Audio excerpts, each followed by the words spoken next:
অভিনন্দন জানাই যে আজ তাদের গ্রামে আমরা এসেছি।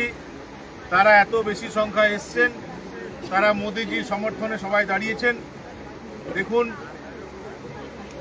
ভারতীয় জনতা পার্টি প্রত্যেকটা কর্মীকে আমি অনুরোধ করছি, নির্বাচনে ফলাফল বেরিয়েছে 4 তারিখ, আজ 7 তারিখ হয়ে গেল, 9 তারিখ নতুন সরকার গঠন হবে।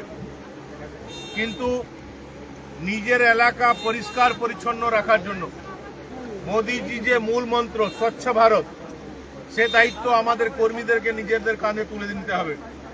এবং সমস্ত কর্মীরা যারা মোদিজিকে ভালোবাসেন, বিজেপিকে ভালোবাসেন, তাদেরকে আমি অনুরোধ করছি, যারা আমাকে সমর্থন করেন তাদেরকে অনুরোধ করছি যে কাল থেকেই বিভিন্ন গ্রামে আমরা পরিষ্কার পরিচ্ছন্ন যে কাজ সেটা নিজের হাতে নেব। আমরা নিজের ঘর থেকে ঝাঁটা নিয়ে, কোদাল, বেলচা যেটা নিয়ে আমাদের পাড়াকে পরিষ্কার রাখবো। এই কাজ করবো তো আমরা? মোদিজির এই যে স্বপ্ন, স্বচ্ছ ভারতের যে স্বপ্ন, সেটা আমরা পূরণ করবো তো? তাহলে কে তৃণমূল করতো, কে কখন হামলা করেছিল, কে কখন গাল দিয়েছিল, সেসব চক্করে আমরা থাকবো না। ভালো কাজে আমরা থাকবো, ঠিক আছে? ওরা খারাপ কাজ করেছে বলে আমরাও খারাপ কাজ করবো, এটা হবে না। আমরা বদলার রাজনীতিতে বিশ্বাস করি না, বিজেপি বদলার রাজনীতিতে বিশ্বাস করে না। যারা আমাদেরকে ভোট দিয়েছে আমি তাদেরও বিধায়ক, আবার যারা আমাকে ভোট দেয়নি আমি তাদেরও বিধায়ক। আমাদেরকে সবাইকে নিয়েই চলতে হবে। এবং বিজেপির সমস্ত একনিষ্ঠ কর্মীদেরকে অনুরোধ করছি, চন্দ্রডাঙ্গা গ্রামে যেরকম হবে ঠিক একইভাবে বিভিন্ন অঞ্চলে, আমার মণ্ডল সভাপতি আছে, ও নির্দেশ দিবে বিভিন্ন অঞ্চলে ভালো কাজের কম্পিটিশন হোক, করুক না যে যেটা পারে।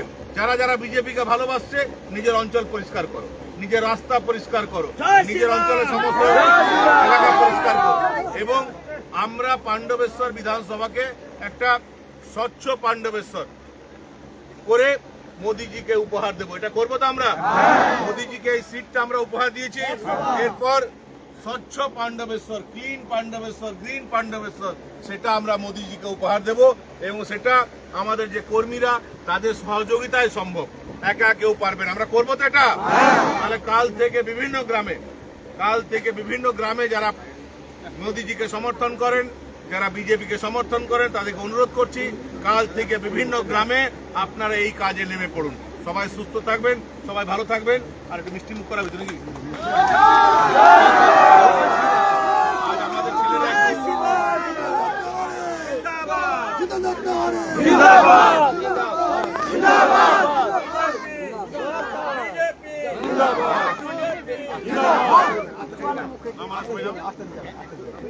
নামা